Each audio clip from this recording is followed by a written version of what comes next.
C'est pas dans le conditionnement masculin de prendre soin de soi. C'est le contraire. C'est être un homme, c'est pas prendre soin de soi.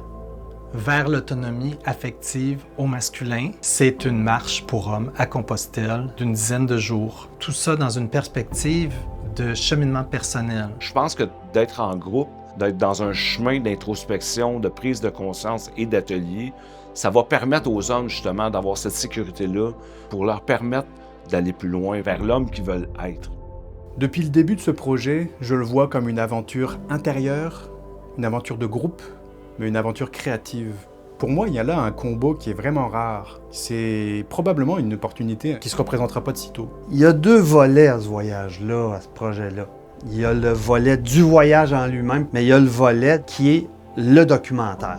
Le documentaire, c'est un legs qu'on veut laisser, mais un legs qui va être un outil. Il va rester une trace de cette aventure-là, et j'ai pour projet que cette trace soit inspirante, touchante, et qu'elle puisse faire cheminer d'autres personnes hors du groupe fermé de l'aventure sur le chemin de Compostelle. Le plus beau cadeau pour moi que cette marche peut offrir à un homme en cheminement, ça serait d'approfondir une paix intérieure et de s'aimer tel qu'on est.